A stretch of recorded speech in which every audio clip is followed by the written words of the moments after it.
बिस्मिल्लाहिर्रहमानिर्रहीम।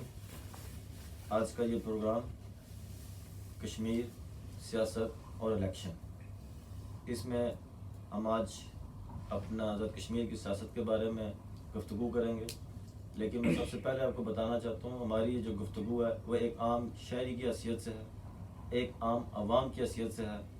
और हमारी जितनी भी बातें होंगी, शायद उससे कोई दोस्त या किसी भी पार्टी के चाहने वाले लीडर या उनके साथ चलने वाले कारकुन मुत्तफिक ना हो, लेकिन ये हमारी अपनी ज़ाती एक राय की सूरत में इसको देखा जाए। और एक आम शहरी, मैं अनवार आज़म, और मेरे साथ मौजूद है मेरे दोस्त खार बशीर चौधरी साहब। आज हम जिस हल्के की बात कर रहे हैं वो हल्का LA-10 कोटली 3 सिटी आज़ाद कश्मीर। जी चौधरी साहब, कैसे हैं आप? ठीक हैं अल्हम्दुलिल्लाह सर, आप सुनाएं। अल्हम्दुलिल्लाह सर, ठीक ठाक। नाजरीन को हम खुश आमदीद कहते हैं आज अपने प्रोग्राम में। आज हम डिस्कस करेंगे जो तमाम कैंडिडेट्स हैं कोटली से इलेक्शन कंटेस्ट करना चाहते हैं, उनके sir one by one name ले लेते हैं। सबसे पहले हैं पीपल्स पार्टी से चौधरी यासीन साहब। जी सर। उसके बाद हैं PTI से मलिक यूसुफ साहब। उसके बाद हैं मुस्लिम कॉन्फ्रेंस से फारूक सिकंदर साहब। उसके बाद हैं नून लीग से जफर इकबाल कियानी साहब। नून लीग के अपना जुबैर इकबाल कियानी साहब हैं। और इसी तरह हमारे पास जमात इस्लामी के अब्दुल हमीद चौधरी साहब, जो नई जमात जिसे फर्स्ट टाइम अभी इलेक्शन में हिस्सा ले लिया, तहरीक लबैक पाकिस्तान, इसके डॉक्टर तस्नीम अजीम साहब हैं। और सबसे बड़ी खूबसूरत बात खावर साहब कि जो हमारे कश्मीर के इलेक्शन होते थे, बिलखसूस आज हम हल्का 3 कोटली की बात करें, ये हल्का पहले एक हुआ करता था, अब ये इसमें नए हल्के बंदी होने के बाद सिटी का हल्का अलग हो चुका है और राज में हल्का इसमें अलग हो चुका है। पहले यहाँ पे मुश्किल 2 या 3 कैंडिडेट आते थे, और अभी जो सूरत इस इलेक्शन की है इसमें 14 कैंडिडेट्स हैं, जिसमें से 6 उम्मीदवार ऐसे जो कि जिनके पास जमातों के टिकट है, और तकरीबन 8 उम्मीदवार आज़ाद उम्मीदवार की हैसियत से इलेक्शन लड़ रहे हैं। मैं आपको बताऊं कि जो आज़ाद उम्मीदवार हैं उसमें भी बेशुमार लोग जिन्होंने दीगर अपनी मुख्तलिफ जमातों में टिकट के लिए अप्लाई किया हुआ था, उनको टिकट नहीं मिला, उन्होंने अपने इस जमात के फैसले के खिलाफ, आप इसको बगावत कहें या अपनी अवाम के साथ उसको कमिटमेंट कहें, वो आज़ाद हैसियत के सूरत में इलेक्शन लड़ना चाहते हैं। जिनमें आप देखें हमारे पास हैं सबसे पहले रिजवान मलिक साहब हैं, इरफान आरफ साहब हैं, लियाकत मुगल साहब, सरदार शकील साहब, अब्दुल रहमान अराई साहब, आसम भट्टी साहब, ब्रिगेडियर लाल हुसैन और अमजद चौधरी।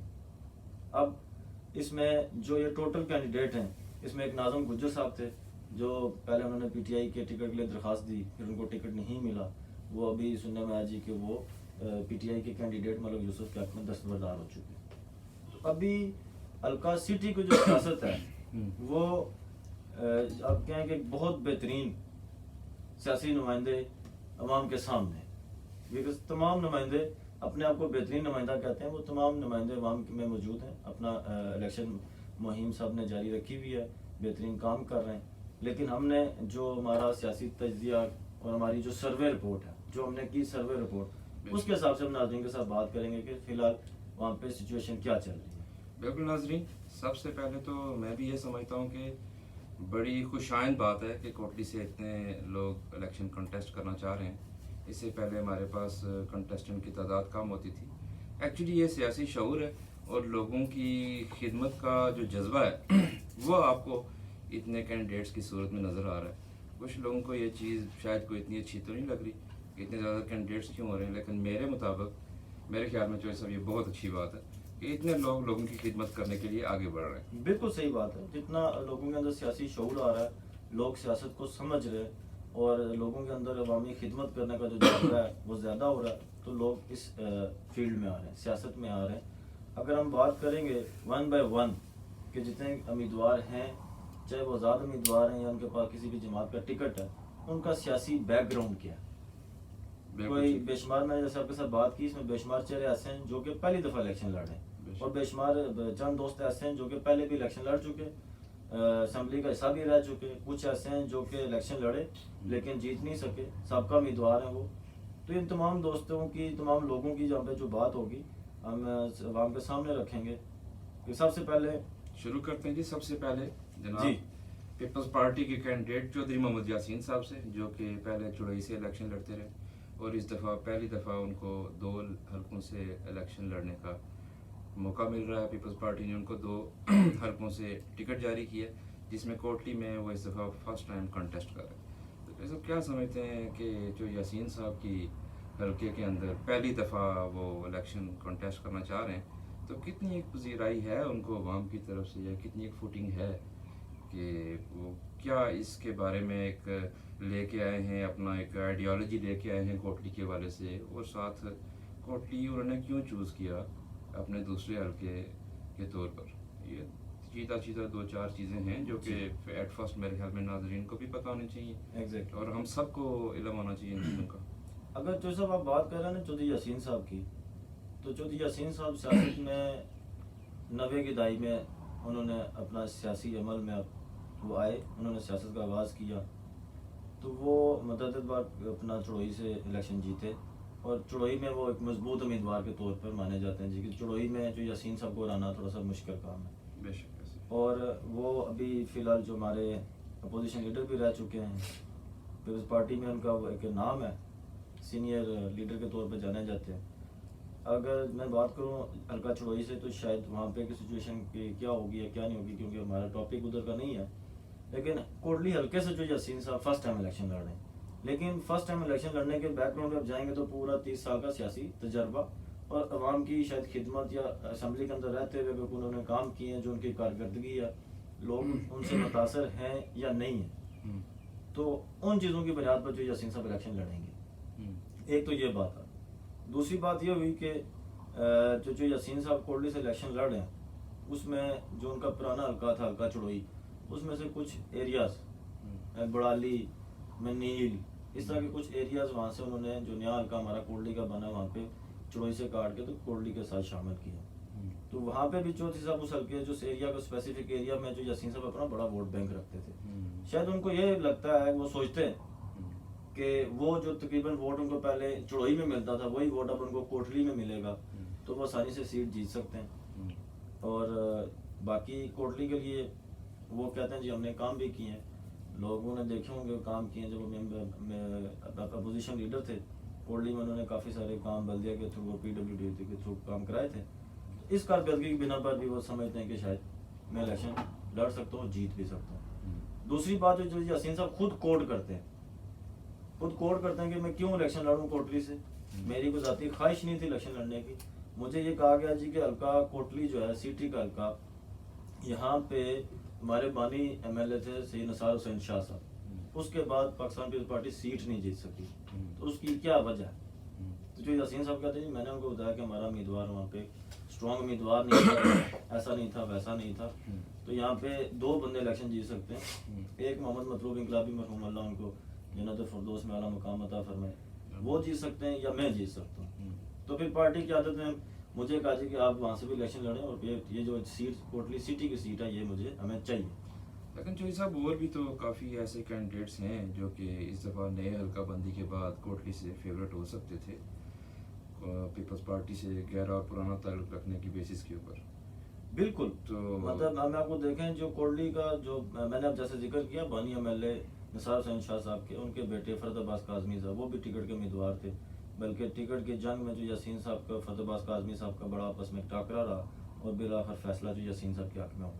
वो नजरियाती कारकुन है, बहुत पुराने कारकुन है, 40-50 साल उनकी एक स्ट्रगल है सियासत के अंदर पीपल्स पार्टी के साथ। इसके अलावा चौधरी इलियास साहब जो कि साबिक चेयरमैन PSF भी रहे, और लास्ट इलेक्शन भी उन्होंने कंटेस्ट किया था, तकरीबन बानी चेयरमैन वही। तो लास्ट इलेक्शन भी उन्होंने कंटेस्ट किया था, उसमें उन्होंने 8-8.5 हज़ार वोट लिया था। रशीद बानिया के नाम था, वो भी नया चेहरा, यंग जनरेशन अच्छे थे, वो भी लड़ सकते थे। इस तरह बेशुमार और लोग थे, मकबूल गोसी साहब थे, ये तमाम लोग नजराती लोग कहने थे। का मतलब पॉपुलर चॉइस थे, सब ने मिलके फैसला किया जो यासीन साहब को मौका दिया जाए। चलें आगे बढ़ते हैं अपने PTI की तरफ से। मलिक यूसुफ साहब जो कि कोटली से उम्मीदवार हैं, उनकी कितनी एक आप समझते हैं कि फुटिंग है या पजीराई है अवाम में उनकी, या अवाम उनको इतना पसंद करती है कि PTI ने उनको नुमाइंदगी दी है कोटली से। मलिक यूसुफ साहब अभी जो सिचुएशन चल रही है, मैंने जैसे पहले भी बात की कि चौधरी महबूब साहब तहरीक इंसाफ के टिकट के उम्मीदवार थे, वो भी मलक यूसुफ के हक में दस्तबरदार हो चुके हैं। नाज़िम गुज्जर साहब भी दस्तबरदार हो चुके हैं। इन दो लोगों का मलक यूसुफ के साथ जाने का मतलब है कि मलक यूसुफ की पोजीशन पहले से काफ़ी बेहतर हो चुकी है। लेकिन मलक यूसुफ का जो अपना ज़ाती जो उनको कह सकते हैं आपके ड्रॉबैक है, उनका ड्रॉबैक ये है कि वो चौथा इलेक्शन लड़ रहे हैं और चौथी मुख्तलिफ जमात से लड़े। सबसे पहले उन्होंने एक PML थी जो बैरिस्टर सुल्तान साहब ने बनाई थी 2006 में, उसके प्लेटफॉर्म से इलेक्शन लड़ा। मलिक नवाज साहब को बड़ा अच्छा कंपटीशन दिया।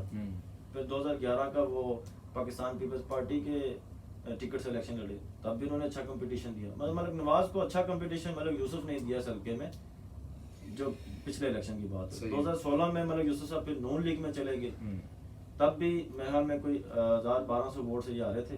ठीक है, बहुत क्लोज नेक टू नेक मुकाबला था। और अब भी वो चले गए PTI में। अब उनकी जो ये चीज़ है, जो उनका एक कोई नजरिया नहीं है, जमात बदल लेते हैं, नजरियात बदल लेते हैं, ये कुछ दोस्त इस अवाम इस चीज़ को पसंद नहीं करती। अदरवाइज जो मुकाबले हुए, जो मलिक यूसुफ साहब जितने भी इलेक्शन लड़े, जितने इलेक्शन में हिस्सा लिया, उन्होंने मलिक नवाज जैसे स्ट्रॉन्ग उम्मीदवार को, जो 7 दफ़ा MLA रह चुके, 35 साल इक़्तिदार मलिक नवाज साहब का, उनको इन्होंने बहुत बेहतरीन मुकाबला दिया। ठीक है, और इस दफ़ा अब ये है कि उनका मुकाबला जो यासीन साहब के साथ है, वो भी बहुत स्ट्रॉन्ग कैंडिडेट है। मलिक यूसुफ साहब भी, मलिक यूसुफ साहब के बारे में मैं ये समझता हूँ कि इस नई हल्का बंदी के बाद उनके लिए थोड़ी मुश्किलात में इजाफा हो गया, क्योंकि बेशुमार ऐसे इलाके जो कि पहले कोटली के पिछले हल्के के बीच में शामिल थे, जहाँ पे उनकी मेन पॉपुलैरिटी थी। मैं समझता हूँ इस दफ़ा तो वो उनके न होने की वजह से इनका भी काफ़ी ग्राफ नीचे आता नज़र आ रहा है। बिल्कुल सही कह रहे हैं आप। जो मलिक साहब का अपना ज़ाती गाँव है, जो जहाँ के रहने वाले हैं, वो पूरा इलाका इस वक्त राजमहल के साथ लग चुका है। उसके ऊपर मलिक साहब या इनके बाकी दीगर दोस्तों की से बड़ी तहरीकें चली कि ये इलाका वापस कोटली सिटी के साथ मिलाया जाए, इसको राजमहल के साथ ना मिलाया जाए। लेकिन उसके जाने से वाकई मलिक यूसुफ साहब को फर्क मलिक यूसुफ साहब राजमहल से इलेक्शन कंटेस्ट कर लेते हैं अगर उनका ज़्यादा वहाँ पे वोट बैंक किया। अब ये चीज़ें बिल्कुल आप ठीक कह रहे हैं। अब ये चीज़ें तो जो पार्टी की आदत होती है उसने देखनी होती हैं।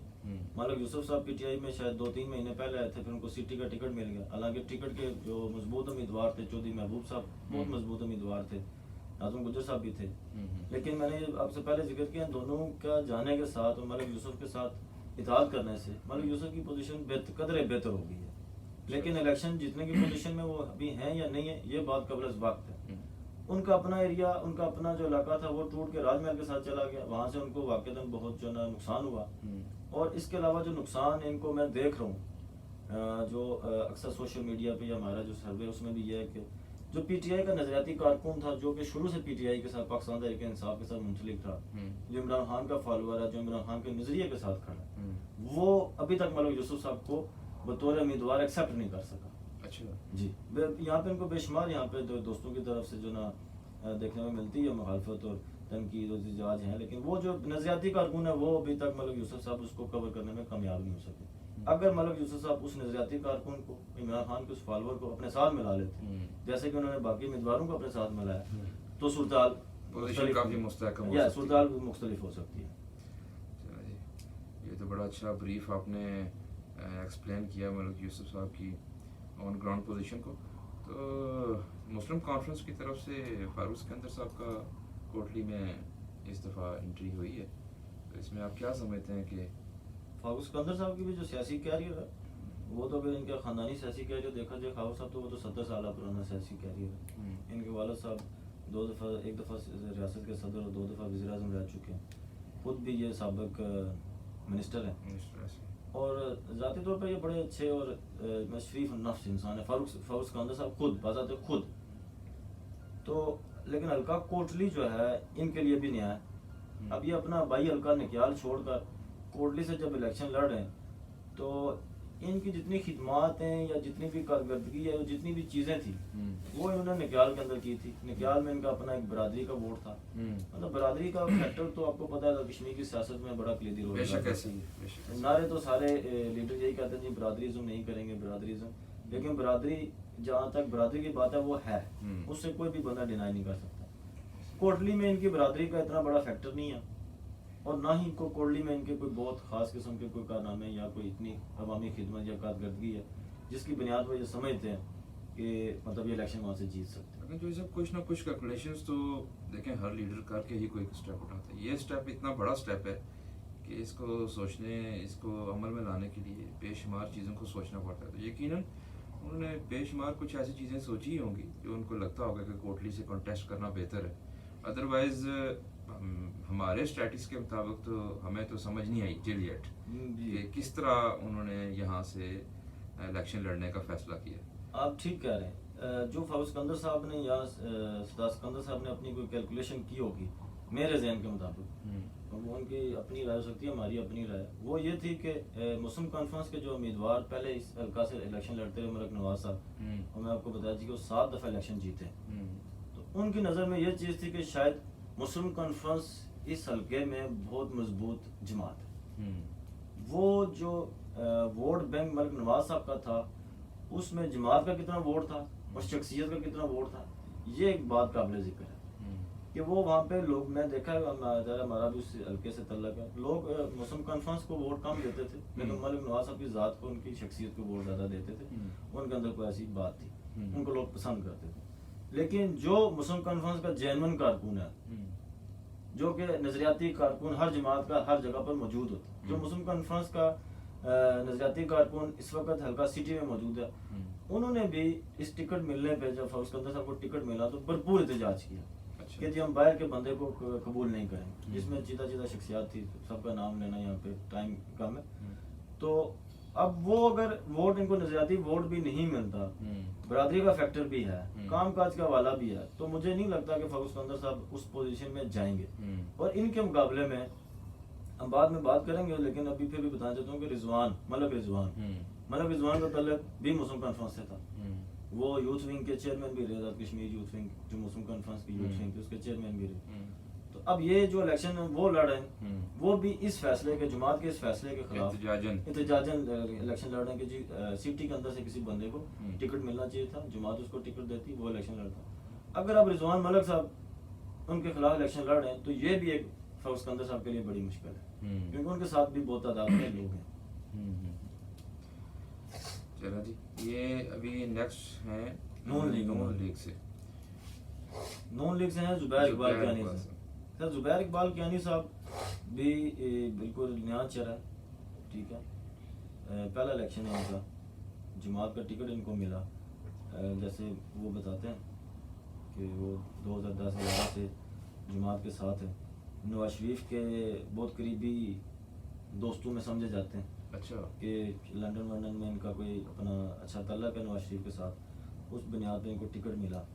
अभी तक जो उनकी पोजीशन है वो मैं देख रहा था कि इन्होंने भी, जो नून लीग के बाकी उम्मीदवार थे जिन्होंने टिकट के लिए दरख्वास्त दी हुई थी, काफ़ी सारे दोस्तों को अपने साथ मिला लिया।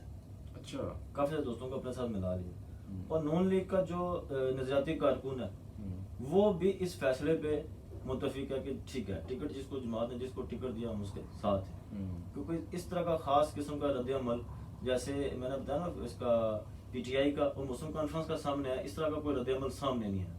जितने भी दोस्त है नून लीग के जो हमारे जानने वाले हैं, हम देखते हैं, सर्वे हमने किया, उसके हिसाब से तमाम वो लोग जो कारकुन ओहदेदार जमात के थे वो साथ में। डॉक्टर महमूदुल हसन साहब बहुत बड़ा फिगर थे, नून लीग का टिकट की दरख्वास्त दी उन्होंने, वो भी अब ज़ुबैर इकबाल कियानी के साथ शामिल हो गए, जेन्युइन लोग हैं वो, ठीक है। उनके आने से ज़ुबैर इकबाल कियानी साहब को बड़ा बूस्ट अप मिला। लेकिन जहाँ पे बूस्ट मिला वहाँ पे अब 2 चेहरे यहाँ पे भी हैं। लियाकत मुगल साहब, लियाकत हुसैन मुगल, वो भी उम्मीदवार थे जमात के टिकट के लिए, नून लीग के लिए, और दूसरा अब्दुर्रहमान अराइन साहब। अब ये 2 बंदे, सरदार शकील साहब, ये 3 अभी तक उम्मीदवार ऐसे हैं जिन्होंने नून लीग के टिकट के लिए दरख्वास्त दी और टिकट ना मिलने पर उन्होंने आज़ाद उम्मीदवार इलेक्शन लड़ने का फैसला किया। अगर ये 3 बंदे इलेक्शन लड़ते हैं हर सूरत, तो ये भी प्रॉब्लम किसके लिए बनेगी, नून लीग के उम्मीदवार ज़ुबैर इकबाल कियानी के साथ। अगर वो अपनी पोजीशन को मजीद बेहतर बनाना चाहते हैं तो उनको चाहिए कि इन बंदों में से किसी को भी अपने साथ मिला दें। पहले तो कोशिश करें तीनों मिल दें, अगर तीनों नहीं मिल सकते किसी को मिला दें, क्योंकि लियाकत हुसैन मुगल साहब वो भी तकरीबन 10 साल से फील्ड के अंदर काम कर रहे हैं। पिछली दफ़ा भी उन्होंने टिकट के लिए दरख्वास्त दी, टिकट नहीं मिला, उन्होंने क़यादत के फैसले को मानते हुए कि जो भी उम्मीदवार था उसकी सपोर्ट की, लेकिन इस दफ़ा वो इलेक्शन लड़ रहे हैं। वो भी एक अच्छा खासा वोट बैंक रखते हैं। फैक्ट्स एंड फिगर या कोई एग्जैक्ट फिगर हम बता नहीं सकते, किसी की दिल आज़ारी भी हो सकती है, लेकिन अच्छा वोट बैंक रखते हैं। अच्छा। सदा शकील साहब के पास अपना एक कार्ड है, जो कार्ड वो खेल रहे हैं वो भी बेहतरीन सिमत में दुरुस्त वक्त पे दुरुस्त कार्ड खेल रहे हैं। उनके पास भी बहुत अच्छा वोटर है, उनके पास भी लोगों की बहुत सारी तादाद मौजूद है जो उनके साथ चलने के लिए तैयार है। अब्दुर्रहमान अलाही साहब अगर इनकी बरादरी की बात करें, सिटी के अंदर अच्छी खासी जो ना ये बरादरी का वोट बैंक रखते हैं। ये भी सुना जी के नवाज शरीफ के और आला क़यादत के बड़े खास दोस्तों में थे। अच्छा। लेकिन टिकट इनको नहीं मिल सका। ये भी अब इनके पास क़यादत आई, सुनने में आया क़यादत के जो नून लीग की मर्जी की आदत है पाकिस्तान से कश्मीर से, उन्होंने इनके साथ रब्ता करने की कोशिश की। चौधरी सईद साहब आए, लेकिन ये अभी तक बाजी देंगे मैं इलेक्शन लड़ूंगा। अगर ये 3 बंदे इलेक्शन लड़ते हैं तो नून लीग का जो उम्मीदवार है उसके लिए काफ़ी सारी मुश्किलात हो सकती हैं कि वो शायद जीतने वाली पोजीशन में ना आ सके। अच्छा अच्छा अच्छा अच्छा अच्छा। चलो जी, ये अब चलते हैं आगे। जमात इस्लामी के अब्दुल हमीद चौधरी साहब जी, ये फर्स्ट टाइम इलेक्शन कंटेस्ट कर रहे हैं? नहीं सर, ये अब्दुल हमीद चौधरी साहब का दूसरा इलेक्शन है, मेरे ख्याल से दूसरा इलेक्शन है। अगर मैं गलत नहीं, तीसरा तो नहीं हो सकता, दूसरा इलेक्शन है। बहरहाल जमात इस्लामी के ये अब्दुल हमीद चौधरी साहब, इनका तल्लक सिटी में मतलब इनका घर है और जमात इस्लामी के साथ इनका बड़ा पुराना तल्लक है, शायद 20-25 साल पुराना ये तल्लक है। ये अमीर भी रह चुके हैं जमात इस्लामी के, अभी भी अमीर हैं अच्छा। ज़िला के। तो जमात इस्लामी अगर आपको याद हो तो एक दफ़ा 96 का इलेक्शन लड़ा था महमूद हसन चौधरी साहब ने जी। जमात इस्लामी के प्लेटफॉर्म से। बेशक ऐसे। उन्होंने मलिक नवाज साहब को बड़ा टफ कंपटीशन दिया था, बल्कि यूँ समझ लें कि वो जीता हुआ इलेक्शन जो ना महमूद हसन साहब हार गए थे चंद कोई वजूहत की बिना पर। तो उसमें जमात का फैक्टर था, जो उनकी जमात इस्लामी है अपनी जमात का टिकट और जमात का कारकुन का फैक्टर था, लेकिन उससे ज़्यादा जो बड़ा फैक्टर जो काउंट हुआ था वो बिरादरी का था। महमूद हसन साहब के साथ एक बड़ी तादाद में उनकी अपनी गुजर बिरादरी थी, तो जो इस स्टेज पर पहुंचे थे। अब्दुल हमीद चौधरी साहब का भी बड़ी बिरादरी के साथ तल्लक है, लेकिन अब इनकी बिरादरी के अंदर भी जो है ना वो काफ़ी सारी, जैसे जो यासीन साहब भी उसी बिरादरी के उम्मीदवार हैं, बाकी दोस्त भी हैं बीच में, अमजद चौधरी साहब हैं, तो इनको उस तरह का जो जो है ना वोट नहीं मिलता। लेकिन एक चीज़ का मैं जिक्र यहाँ पे करना चाहता हूँ कि अब्दुल हमीद चौधरी साहब बड़े नफीस इंसान है, और जो इनका तर्ज सियासत है वो जमात इस्लामी वालों का वैसे भी एक अपना तर्ज सियासत है, लेकिन टोटली डिफरेंट है। अच्छा। और मैं समझता हूँ कि सारे सियासतदानों को, तमाम उम्मीदवारों को ऐसी कंपेन करनी चाहिए। उस कंपेन से मुराद क्या है कि जो ये जाते हैं, मैं इनका अक्सर सोशल मीडिया पे फोटोज देखता हूँ, जाते हैं 5-6-10 बंदे, एक बंदे की घर, एक बंदे की दुकान पे पैदल जाते हैं, अपना ब्रोशर अपना कॉन्फ्लेट देते हैं, अपना मंशूर बताते हैं, ये हमारा मंशूर है जी। अब इससे होता क्या है कि किसी बंदे को कोई तकलीफ नहीं होती, आम शहरी को, आम आवाम को कोई तकलीफ नहीं होती। इसके बरक्स 500-500 हज़ार गाड़ियों की रैली, जलसे, जुलूस से जमात को तो चले कोई बूस्ट अप मिलता है, लेकिन उसके साथ साथ जो वहाँ पे रहने वाले लोग हैं, जैसे हम हैं, हमारी फैमिलीज हैं, 2 लोगों की पावर शो से मुतासर तो होते हैं, मुतासर चीज़ें मुतासर होती हैं। तो इनका वो तर्ज सियासत, तर्ज कंपेन मुझे बहुत पसंद है। अच्छा। ठीक है, तो बहरहाल ये पिछली दफ़ा भी इन्होंने वोट लिए, इस दफ़ा भी बड़ी अच्छी कंपेन कर रहे हैं, पहले से बेहतर कंपेन कर रहे हैं, मजीद दोस्त इनके साथ आ रहे हैं, तो हम इनके लिए दुआ गो है। लेकिन शायद ये उस वाले क्राइटेरिया में नहीं आते कि किसी को कंपटीशन दे सकते हैं या कोई इलेक्शन जीतने की पोजीशन में, कॉम्पिटिटिव पोजीशन में नहीं है। मेरी राय है, अभी लेकिन मेरी राय है, कोई मुत्तफिक हो या ना हो अलग बात है। सही जी। अभी है नेक्स्ट तहरीक लबैक पाकिस्तान, अभी इसको तो कालादम करार नहीं दे दिया गया था नहीं सर, इनको दोबारा से परमिशन मिल गई इलेक्शन कंटेस्ट करने की, और इनके उम्मीदवार आज़ाद कश्मीर के अंदर काफ़ी सारी तरफ से, फेडरल की तरफ से तो हिदायत थी कि इनको नहीं, इलेक्शन कश्मीर का जो सिस्टम है वो शायद हमने इनको, जो हमारा इलेक्शन कमीशन है उनका अपना जो ना वो रूल्स एंड लॉ है, उसके हिसाब से ये आज़ाद कश्मीर के अंदर इलेक्शन लड़ सकते हैं। तो ख्याल में इसके बारे में राजा फारूक हैदर साहब ने भी बड़ा एक बयान भी, और उन्होंने स्टैंड भी लिया इस बात के नहीं कि इनको इलेक्शन कंटेस्ट करने की इजाज़त दी जाए। हाँ वही ना, अब इनको इजाज़त मिल चुकी है ना, अच्छा, नोटिफिकेशन आ गया, इनके उम्मीदवार मतलब इन्होंने अपने उम्मीदवार तमाम हल्कों में दिए हैं। अच्छा। ठीक है, अब वो उम्मीदवार कितने मौसर हैं, कितने वो कम्पिटिटिव लेवल पे आते हैं या नहीं आते, वो अलग बात है, लेकिन तमाम हल्कों में इनके अपने उम्मीदवार मौजूद हैं। और ऐसी बात है तहरीक लबैक पाकिस्तान, जिसे आपने पाकिस्तान में देखा, एक नई जमात के सूरत में बड़ी जो ना कुव्वत के साथ उभर के आई। आज़ाद कश्मीर में क्या ये करते हैं अभी तो ना तो इनका कोई वो इस तरह का सियासी बैकग्राउंड है, हम्म। ना को मैं डॉक्टर तस्नीम साहब को उस तरह का उस लेवल पे जाके जानता हूँ। बल्कि अभी साथ रिजवी साहब आए थे कोटली का, उन्होंने दौरा किया था तो बड़ी पजीराई, बड़े लोगों ने अपनी मोहब्बत का इजहार किया, जो कि काफ़ी सारे लोगों के लिए बहरहाल एक, ये किसी की जीत में भी किरदार अदा हो कर सकता सकते हैं, है। किसी को हराने के लिए भी जो ना इनका इनका किरदार में होगा। तो अच्छा। अब लेकिन अभी उस शायद उस लेवल तक की बात नहीं हो सकती, लेकिन है कि अपना फॉलोअर्स तहरीक लबैक पाकिस्तान के साथ कश्मीर में पाकिस्तान में बहुत सारे मौजूद हैं और अपसेट हो सकता है, कोई पता नहीं। इसमें दूसरी राय नहीं है। ऐसे ही ये तो सर हो गए तमाम वो मेंबरान जिनको पार्टी के टिकट्स मिले। इसके बाद कुछ ऐसे नाम हैं जो कि काफ़ी पॉपुलर भी हैं या उनकी कोई ख़ास वजूहत भी हैं इलेक्शन लड़ने की। तमाम आज़ाद उम्मीदवार जो कि इलेक्शन लड़ना चाहते हैं, पहले आपने जिक्र किया, थोड़ा सा एक्सप्लेन किया रिजवान मलिक साहब को। जी। क्या समझते हैं आप रिजवान मलिक साहब का? आपने बताया कि वो एक एहतजाजन मुस्लिम कॉन्फ्रेंस के लिए उनका क्लेम ये था कि उनको टिकट दिया जाए या फिर किसी किसी सिटी के उनका ये नहीं था कि मुझे टिकट दिया जाए। वो उनका क्या मौक़िफ़ था कि जमात का कोई भी बंदा जो कि शहर का रहने वाला हो, जिसने जमात के अंदर शहर में काम किया हो, आवाम की खिदमत की हो, स्ट्रगल की हो, उसको टिकट मिलना चाहिए। तो जब फारूक सिकंदर साहब को टिकट मिला तो इन्होंने एहतजाजन फिर आज़ाद हैसियत से इलेक्शन लड़ने का फैसला किया और अभी तक ये आज़ाद हैसियत से ही खड़े हैं इलेक्शन में, और मुझे लगता नहीं है कि ये इलेक्शन से दस्तबरदार होंगे, क्योंकि जिस हिसाब से इनकी कैंपेन जारी है, नौजवानों की यूथ की बड़ी तादाद इनके साथ अच्छा। मौजूद है, उस हिसाब से ये किसी भी उम्मीदवार के लिए, अच्छा। किसी भी तगड़े उम्मीदवार के लिए किसी खतरे की घंटी से कम नहीं है। अच्छा जी, इनके साथ यूथ की बहुत तादाद और जो मुस्लिम कॉन्फ्रेंस के कुछ पुराने लोग जो कि मलिक नवाज साहब के राइट लेफ्ट थिंक टैंक्स होते थे, उनमें से चंद लोग भी रिजवान मलिक की कैंपेन में और इसकी भरपूर हिमायत कर रहे हैं। अच्छा। जिससे मैं ये कह सकता हूँ, और जो एक देखें, जो भी हम तो वो तजिया कर सकते हैं लोगों की राय से और लोगों की गैदरिंग से जो उन्होंने इकट्ठी की या किसी उम्मीदवार, इन्होंने एक प्रोग्राम किया जो इनका सबसे पहला प्रोग्राम है, जो प्रेस कॉन्फ्रेंस थी, उसमें इन्होंने बड़ी तादाद में लोगों को छोटी कार में जमा कर लिया। अच्छा। तो वहाँ से नज़र ये आता है कि ये जीतने की पोजीशन में होंगे या नहीं होंगे, लेकिन किसी भी उम्मीदवार के लिए किसी खतरे की घंटी से कम नहीं। मतलब कसीर तादाद में ये कसीर तादाद आवाम में। जो है ना इनकी हिमायत में नौजवानों की, नौजवान। मतलब ये खुद भी नौजवान है, इसका जो सियासी बैकग्राउंड है, मैंने आपको पहले बताया कि यूथ के साथ मुंसलिक रहे, यूथ के चेयरमैन रहे, और सबसे बड़ी बात ये कि इसके अलावा इस इंसान के अंदर भी अवामी खिदमत का जो जज्बा है वो मौजूद है। अच्छा। और मतलब एक इंसान की बसात औकात क्या हो सकती है, उस अपनी बसात औकात में इसने हर बंदे को, कोटली शहर के अंदर रहने वाले हर शहरी को अकोमोडेट करने की कोशिश की। उस वजह से जिस लोग तरह भी मदद हो सकती है, जिस तरह भी जो मैंने इनके लेवल पे जो भी जो वसाइल इनके पास थे, और सदातीक के बड़े खास दोस्तों में शामिल थे ये। अच्छा। उस हवाले से इनको नौजवान बहुत पसंद करते हैं। अच्छा।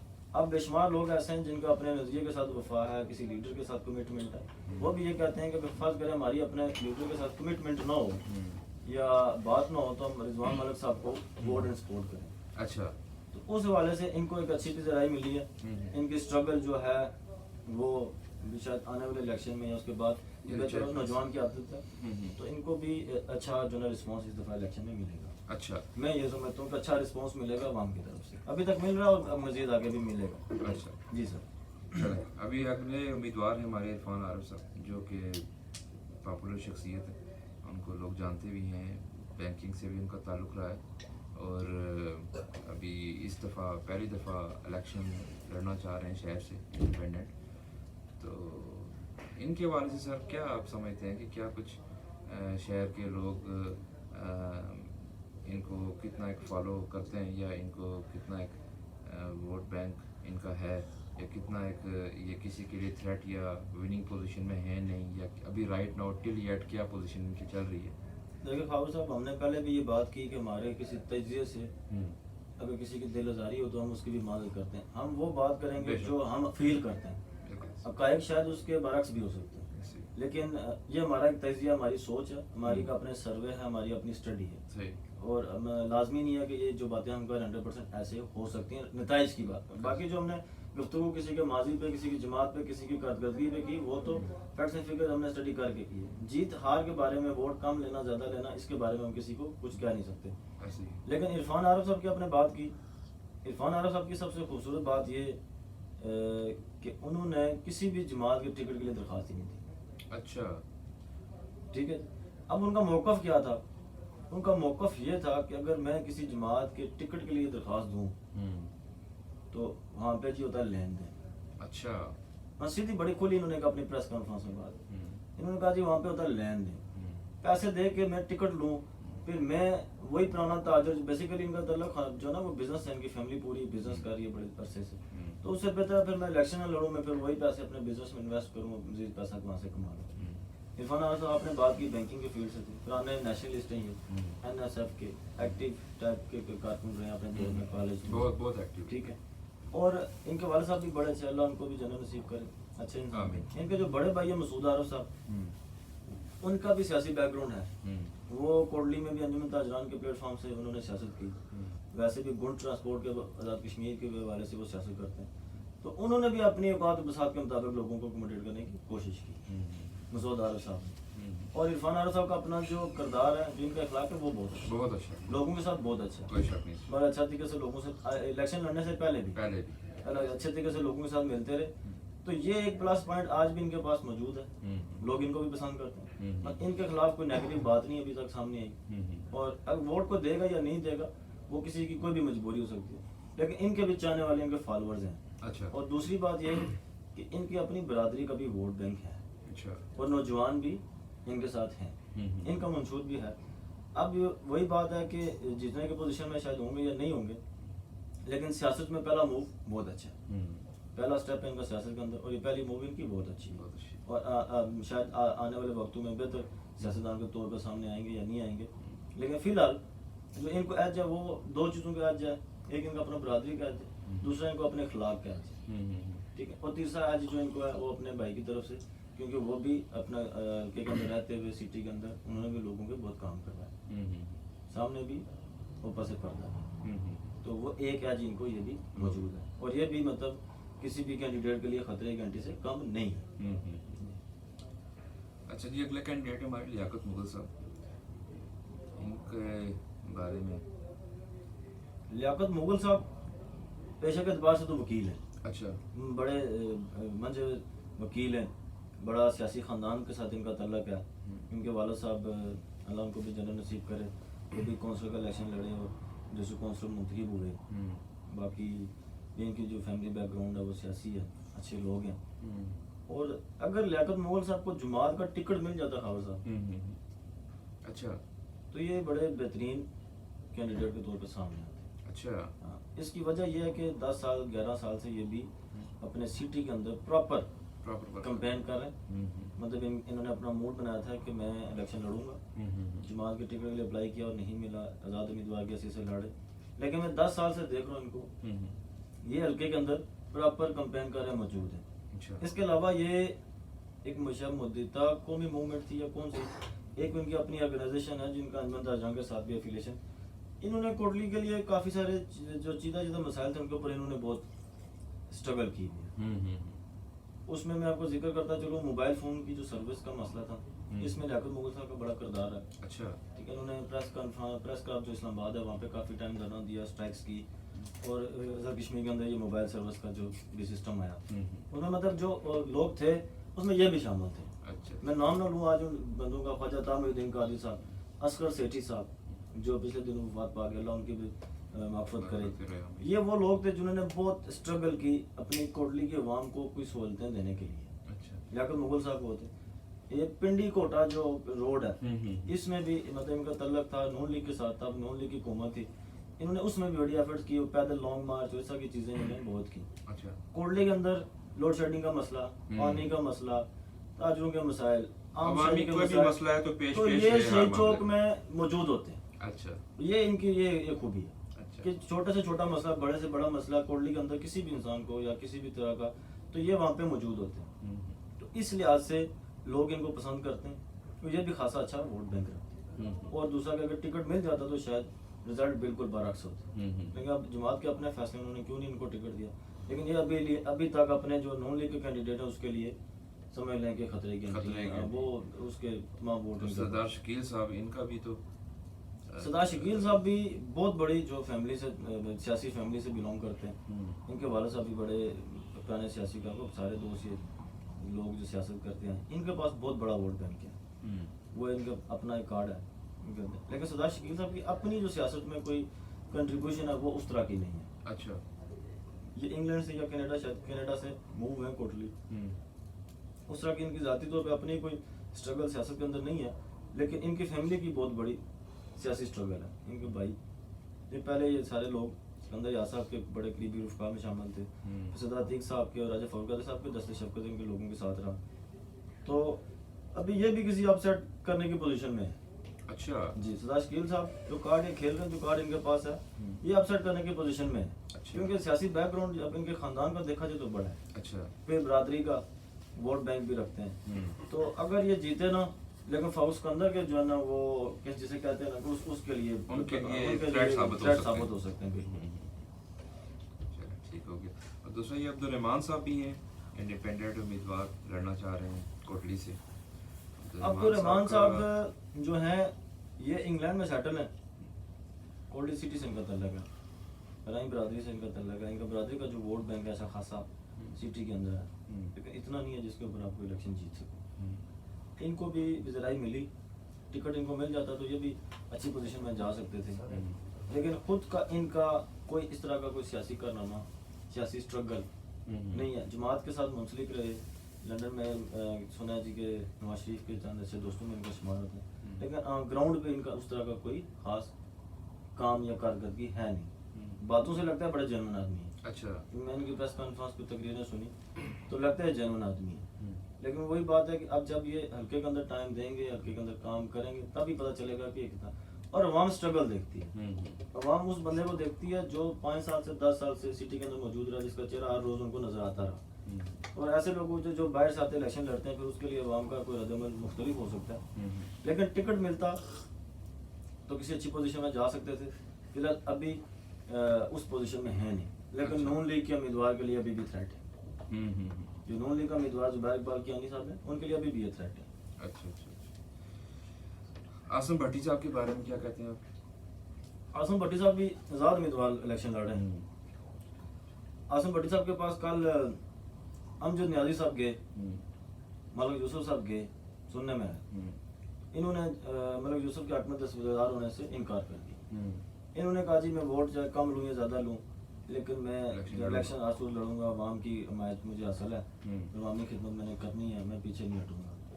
अब इनके पास भी अपनी बरादरी का वोट बैंक मौजूद है, लेकिन उस हिसाब से उस क्राइटेरिया में नहीं आते कि किसी के लिए भी कोई थ्रेट बन सके, या थ्रेट किसी के तो लिए अगर देखें एक वोट भी ले लें फिर भी थ्रेट ही है या सबके किसी लिए, के लिए कोई फायदा, या बड़ा फायदा नुकसान, पहुंचा सके, ऐसा ऐसा कोई बात बात मुझे अभी लगती तक नजर नहीं। नहीं वैसे कमिटेड आदमी लगते हैं। इनका जो है ना ये इनको बहुत वज़राई मिली पिछले अरसे में। कोरोना के दौरान उन्होंने एक मीटिंग रखी जिसमें ये गिरफ्तार हुए, पुलिस ने इनको गिरफ्तार किया। उसके बाद ये बड़े उभर कर सामने आए, तो अब डिस्कस होते हैं ये भी, लेकिन उस तरह का सिस्टम मुझे लग नहीं रहा।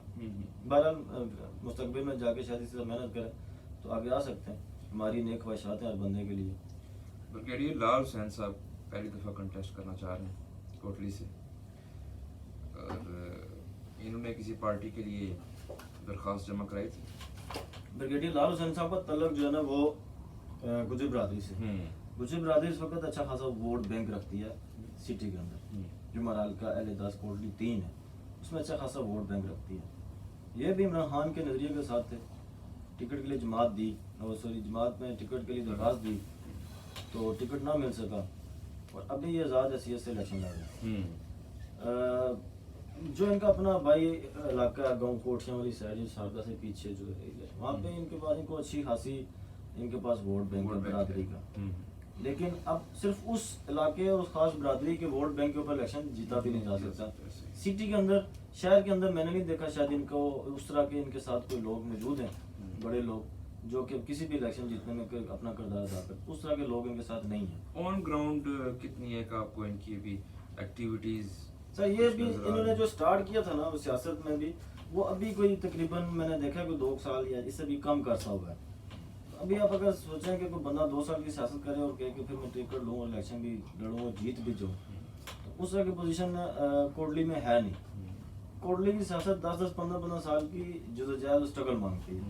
तो आने वाले वक्तों में बेहतर हो सकता है, लेकिन फिलहाल ये अगर इनका जो ये किसी के लिए थ्रेट साबित होंगे तो पीटीआई का नजरियाती वोटर शायद इनके साथ कोई है या नहीं है, लेकिन गुजर बरादरी का वो वोटर जो शायद पाकिस्तान पीपल्स पार्टी में जा सकता था, इनकी वजह से नहीं जा रहा। अच्छा। तो इनकी वजह से मुझे लगता है जो यासीन साहब को नुकसान होगा, क्योंकि इनके साथ पीटीआई का कोई नजरियाती वोट है तो वो तो पीटीआई को भी नुकसान है, लेकिन गुजर बरादरी का मोस्टली जो वोट है वो जाता है जी पाकिस्तान पीपल्स पार्टी। तो वो उस वजह से पाकिस्तान पीपल्स पार्टी के चौधरी यासीन साहब के लिए थ्रेट है। तो इनकी कोई आपस में कोई डील होती नजर नहीं आ रही? नहीं सर, नहीं, ब्रिगेडियर लाल सेन साहब ने भी साफ इनकार कर दिया जी वो भी इलेक्शन कंटेस्ट करेंगे। हर सूरत कंटेस्ट करेंगे। अच्छा, चले आखिरी बात, उम्मीदवार है हमारे पास अमजद चौधरी साहब। ये अमजद चौधरी साहब सहाफत के पेशा से मुंसलिक हैं, साफी हैं, बड़े अच्छे किरदार के मालिक हैं। कोटली शहर से इनका तल्लक है और जिस बरादरी के साथ तल्लक है वो भी बड़ा अच्छा खासा वोट बैंक रखती है, लेकिन अब वो जो यासीन साहब भी उसी बरादरी से तल्लक रखते हैं, चौधरी अमीर साहब भी उसी बरादरी से तल्लक रखते हैं, तो इस वजह से वो वोट तकसीम हो गया।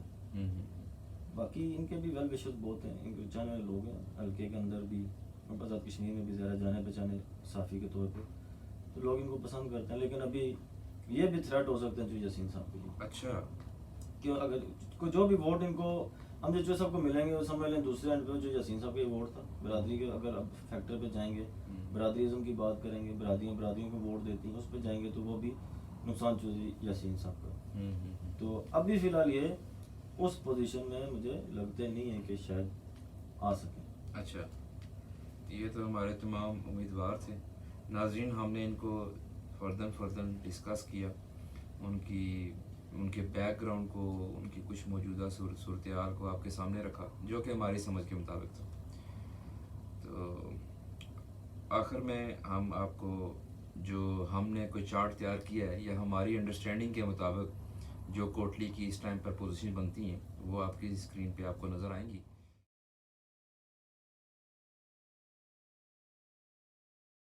और उसी के साथ आखिरी नोट के साथ हम इजाज़त चाहेंगे कि देखें, ये जो सियासत है ये ज़रूरी है और हम सब के फ़ायदे और नफ़े के लिए।